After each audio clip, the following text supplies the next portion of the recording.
we're looking at the cheapest freestanding hot tent from Amazon. We have the pre-self freestanding 2 to 3 person hot tent. First glance, guys, this tent is looking pretty freaking cool. We're gonna go over some of its pros and cons and then set it up against the Spackman water torture test. And you guys don't wanna miss the results of this test. They were pretty crazy. Stick around. So with the tiny chair, you can fit inside of this. With a regular backpacking little folding chair, I don't think you'll be able to fit in this. But with one of these tiny chairs, you can. I can even spread my legs out. Another person with a tiny chair might be able to fit on this other side, but you're gonna be bumping heads like crazy. This is really a 1-person tent. You could fit 2 people, but it's really 1. I was able to get 1 cot and 1 sleeping pad next to each other. I don't think you'll be able to fit 2 cots, but you might be able to. Without the inner tent, you'll have much more room and you could probably fit 2 cots in here, no problem. Setup of this tent wasn't the easiest, but once you get the hang of it, it will probably be much easier. You wanna start with the opposite end of the vestibule and you put the 2 main poles into their sleeves. Feeding the poles through the sleeves can be a little tedious and hard, but the sleeves are meant to take snow loads, so they're there for a reason. Once I got the 2 main poles in, I erected the tent up and then I moved on to the middle pole. This was probably not the best way to do it. You probably want to get all the poles into it before you end up raising it up. So once I got the main body of the tent up, it was time to move on to the inner.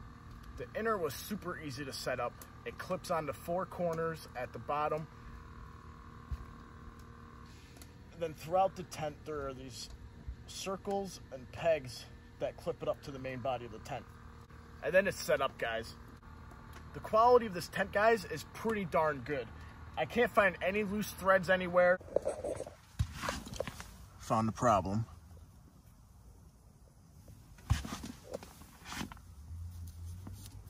That mesh is not connected. That's a hole. And a loose thread. That's just the end of a thread. It's not a loose one. There it is. Problem. The seams are seam sealed. Grommets, the webbing, all of it looks pretty darn good. I have to admit, the stakes that it comes with aren't the best, but they aren't the worst. They aren't those cheap shepherd's hook stakes. They are Y backpacking red stakes. They work great. No complaint there.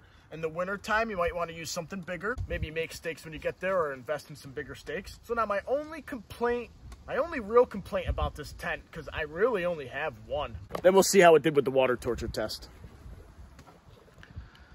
Is this stove jack? It is permanently sewed in. So if anything happens to your stove jack, you're either gonna have to sew a new one in or get a new tent, because there's no replacing this. It's not Velcroed in. It's also really close to all of this. I don't know how that's gonna fare over time and with a lot of heat, but right now it's doing pretty well. Here's the clearance from the stove pipe to the tent. It's not the greatest clearance. All right, so the water's been running for about an hour. I checked it at the 30-minute mark and we were A-okay at the 30-minute mark. I have really high hopes for this tent. So let's head inside and see how it did after an hour of the Spackman water torture test. Oh no, you guys gotta come with me. Ooh, it's cold. The zippers are very smooth as well. Nice YKK zippers. All right, let's check it out, guys.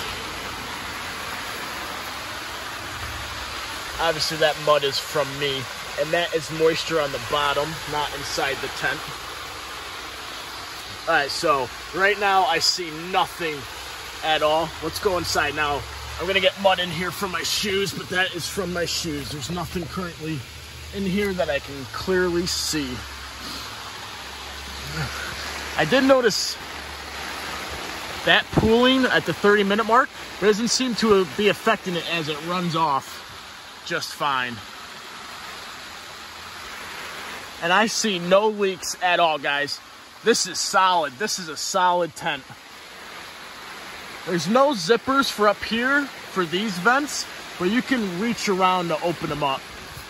This one has a nifty little zipper for that vent. And as you lift that up, you can feel the air just come in there. It's got this little zipper. All the zippers are YKK zippers. Guys, this is dry. I can't believe it. This is dry. It's a pretty nice freaking tent, guys. Cheapest freestanding hot tent on Amazon. And it's dry. The vestibule, not so much. That's leaking there. That toggle. Stove jack is leaking. But the actual tent, guys, the actual tent is dry. Thanks for watching, guys. Let me know in the comments down below what you guys think of the Pre-Self freestanding hot tent. It's under $200. It's kind of hard to get, but if you guys can get it, it seems pretty cool. See you guys next time.